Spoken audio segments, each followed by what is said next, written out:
Hello, on se retrouve aujourd'hui pour un tout nouvel épisode de Créatif et Impactant.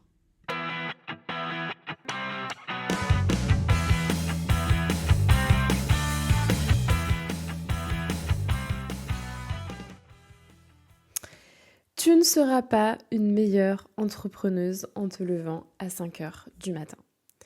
J'avais envie de faire cet épisode parce que beaucoup de personnes culpabilisent de ne pas être un ou une lève-tôt. Et sache que c'est aussi par phase. On peut être un lève-tôt pendant quelques mois, années, et après devenir un lève-tard. Enfin, ça dépend aussi selon notre énergie, selon notre mode de vie, où on vit, peu importe. Mais j'ai envie de te parler de ce sujet parce qu'il n'y a pas à culpabiliser.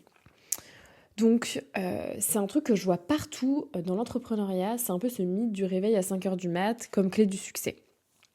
Et attention, je balance pas ça en mode je suis parfaite, j'ai tout compris à la vie. Je dis juste que moi aussi, je suis un peu tombée dedans parce que j'avais lu ce fameux livre Miracle Morning. J'ai testé, j'ai essayé. Alors, j'avais pas fait 5 heures pile du mat, mais j'avais fait 5h30, 6 heures, quelque chose comme ça. Et voilà, je me levais, je méditais. Alors la méditation par contre m'a fait beaucoup de bien, mais j'écrivais, je lisais, je faisais du sport. Franchement sur le papier c'est hyper séduisant. Tu te dis, j'ai du temps pour moi, ça me permet de mieux commencer ma journée, j'ai déjà plein de trucs de fait, mais ça m'a pas forcément convenu sur le long terme. Et au final, c'est ok. Et c'est de ça dont je veux te parler aujourd'hui, c'est qu'on peut retenir ce qu'on peut retenir de cette méthode, ce qu'on peut laisser de côté, et surtout comment construire ta propre façon de bien bosser sans culpabilité. Donc, si tu es une nana qui a besoin de 3 réveils, d'un café, de 15 minutes à scroller avant d'être fonctionnelle, bienvenue au club, il n'y a pas de problème. Et t'inquiète, ton business ne sera pas foutu pour autant. Alors, je vais juste faire un petit disclaimer du coup sur mon retour sur le Miracle Morning parce que je l'ai un peu abordé. Euh, J'aimais bien cette idée de Miracle Morning parce qu'en fait, j'avais l'impression que je gagnais du temps, que je prenais soin de moi et je prenais un peu une longueur d'avance sur ma journée. Et dans les faits, c'est hyper important.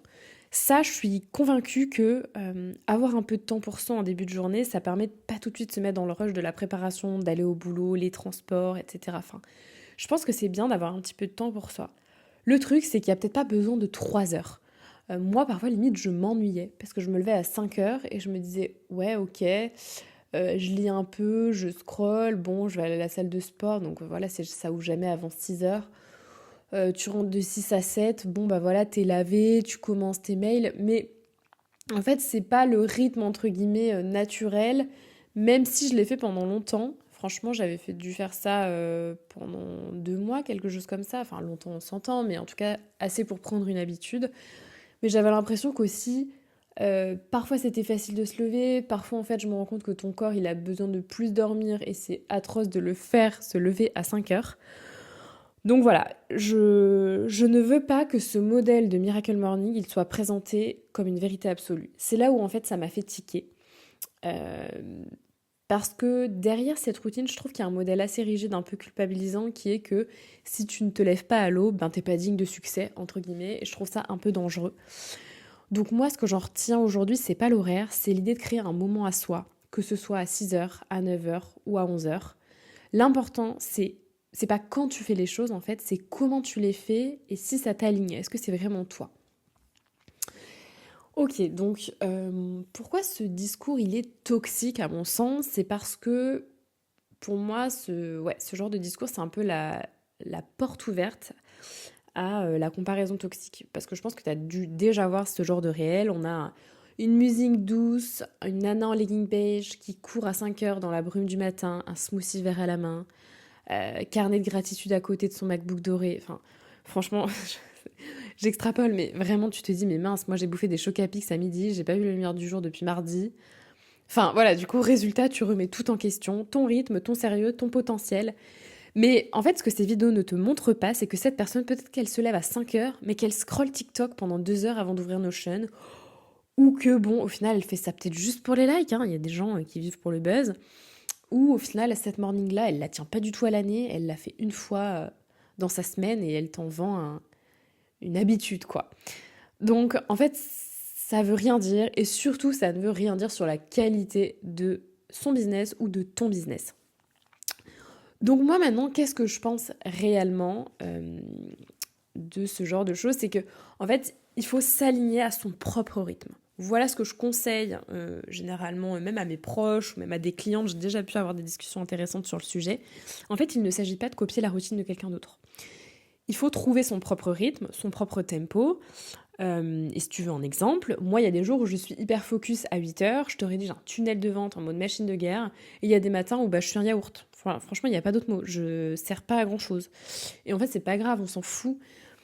Il y a des fois, j'ai une cliente, enfin moi je bosse ultra bien la nuit, et j'ai aussi d'autres clientes qui m'ont dit qu'elles bossaient super bien le soir. Genre à 1h du mat, elle est en pleine vibe créative. Ben, est-ce que je vais lui dire sincèrement de se lever à 5h? Ben non, je vais lui dire d'écouter son cycle d'énergie. Et c'est valable pour tout le monde. Tu as le droit de bosser également en pyjama à 11h. Tu as le droit de prendre ton lundi off parce que tu n'as pas d'énergie. Tu as le droit de bosser 3 heures par jour et exploser tes objectifs. En fait, il n'y a pas de timing, il n'y a pas de routine parfaite. Je ne crois pas en une routine immuable. Je crois en, certes, une routine globale, un dynamisme, qu'est-ce qu'il te faut dans ton quotidien pour te sentir énergique, bien, etc. Mais ça n'est pas réplicable à l'infini, tous les mois de la même façon. On n'est pas dans le même mood, la même énergie, selon d'ailleurs les saisons. Donc, il faut juste s'adapter à soi en permanence. Donc voilà, pour moi, le seul truc qui compte, c'est est-ce que tu bosses dans une énergie qui te respecte? Donc voilà, moi, mes clientes, je leur dis de ne pas copier une routine parfaite qu'elles ont vue sur Instagram, mais de créer leur propre système. Donc voilà ce que tu peux faire à la place. Je te donne quelques tips, c'est observer tes pics d'énergie. Apprends vraiment à te connaître. C'est bateau, j'ai l'impression qu'on dit souvent apprends à te connaître. Non mais moi je me connais. Mais force est de constater que je parle avec pas mal de gens et qu'au final je n'ai pas l'impression, instinctivement, qu'ils se connaissent vraiment. Parce que quand tu réitères 600 fois la même chose et que ça t'apporte toujours pas de bonheur, est-ce que tu as vraiment une conscience de toi? Est-ce que oui, c'est vraiment une grosse résistance au changement? Je sais pas, mais j'ai quand même la conviction qu'il faut, il faut vraiment s'observer, limite noter un peu comment on fonctionne. Donc voilà, quand est-ce que tu as tes pics d'énergie? Est-ce que c'est plutôt le matin? Est-ce que c'est le soir? Une semaine, si c'est le soir, garde ça le soir. Si c'est une semaine sur deux, tu te ressens plus le matin et tu as un planning différent, fais ça le matin. Voilà. Créer un petit rituel ancré dans le plaisir et pas dans la performance. Qu'est-ce que j'entends par un petit rituel plaisir? C'est lire quelques lignes, faire un café, gribouiller, dessiner un truc, écrire 3 mots qui nous parlent aujourd'hui. Voilà, pas forcément se lancer dans tout un carnet de gratitude. Je sais que parfois j'ai adoré faire ça, il y a des gens qui le font tous les jours et grand bien vous fasse, il n'y a pas de souci. Juste parfois, il faut pas s'astreindre à une page complète de rédaction d'un carnet spécifique. Parfois, on a juste besoin de sortir quelque chose qu'on a dans la tête, une phrase qui est arrivée dans notre esprit, on se dit purée, intéressante de la noter. 3 mots pour caractériser ton énergie quand tu te sens un peu submergé, hop, tu fais le vide un peu et t'écris 3 mots rapidement. Enfin voilà, un peu ancrer un rituel plaisir, qu'est-ce qui te fait du bien? Est-ce que c'est écrire? Est-ce que c'est lire quand tu fais des pauses dans la journée? Je recommande énormément d'ailleurs de faire des pauses pour être plus productif. Ça ne nuit pas au travail, bien au contraire. Et aussi, troisième point, ce serait déculpabiliser si tu ne fais rien le matin. En fait, c'est pas perdre du temps, c'est aussi te respecter. Si t'es quelqu'un qui a besoin d'une heure pour scroller, faire voilà, des choses complètement improductives, pas forcément de l'écriture, de la lecture, tu veux juste scroller, voilà, rien faire de spécial. Mais si ça te fait du bien, en fait, c'est ce qui compte. Si t'as besoin d'une heure, tu prends 1 heure le matin. Si t'as besoin de 2 heures, tu prends 2 heures le matin. Si t'es... C'est d'ailleurs même prouvé que c'est probablement génétique le fait qu'on soit du matin ou du soir. C'est lié aux parents, à l'un des deux parents. Ce serait marrant que vous vous posiez la question, est-ce que mon père c'est un lève-tôt ou un lève-tard? Et pareil pour ma mère. Et vous verrez que généralement on tient l'un de l'autre. Donc parfois c'est génétique. Donc en fait on peut limite pas lutter. Donc c'est quand même fou d'instaurer la Miracle Morning quand on voit qu'il y a des études qui parlent de génétique. Enfin bref, c'était la partie science. Mais en tout cas si tu es un lève-tard, on s'en fout. Si ta to-do list elle est terminée de la même façon que quelqu'un qui se lève tôt, c'est ce qui compte je crois. Si tu as envie de bosser à 1h du mat, et si ton voisin, lui, il se couche à 21h et il va être hyper efficace de 6 à 9h, écoute, voilà, il n'y a aucun souci, hein, j'ai envie de dire. Faut pas se faire une montagne de ce genre de choses et tout remettre en question pour des détails. Donc voilà, l'important c'est que tu te mets en... Enfin, pardon, que ce que tu mets en place, je vais y arriver, te serve à toi. Pas ton ego, pas ton syndrome de la bonne élève, juste toi. Ton toi profond, qu'est-ce qu'il a besoin le matin, le soir, quand est-ce qu'il veut bosser, etc. Et j'observe quelque chose qui fait la différence et que je conscientise ces derniers mois, ce qui fait la différence, c'est la clarté. Je vais être claire, on va dire.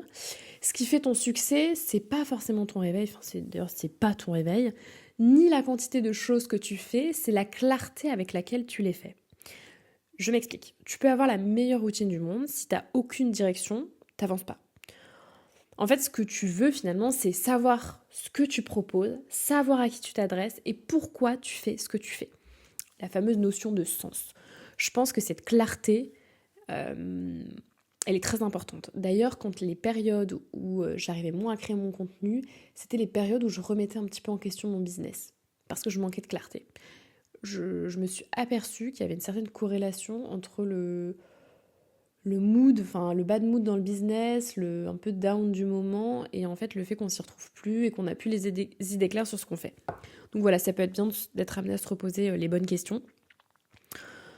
Donc en fait, quant à ça, quand tu sais ce que tu fais, tu sais ce que tu proposes, que ça t'anime, tu peux te lever à 7h, 9h, 10h ou même à midi. Ça va créer des résultats qui ont du sens, de l'impact et surtout qui te ressemblent. Parce qu'il est hors de question d'être comme ces entrepreneurs qui se crament à force de vouloir suivre un plan de contenu qui est ultra rigide, à publier tous les jours à 8h mais sans kiff, sans intention, sans impact. C'est pas grave, au final, il y a plein de créneaux dans la journée où l'on peut poster, où ton post, le but c'est qu'il soit attractif, peu importe l'horaire, c'est pas le paramètre le plus important, d'autant plus dans la création de contenu aujourd'hui.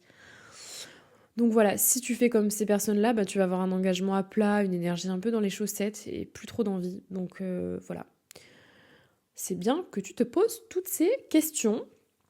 Donc voilà, quand on est réadapté à son propre rythme, quand on s'est réadapté, et qu'on a notre façon de bosser qui nous plaît, certes, peut-être qu'on va poster parfois moins souvent, mais mieux, et on aura plus d'interactions, plus de plaisir et plus de conversion.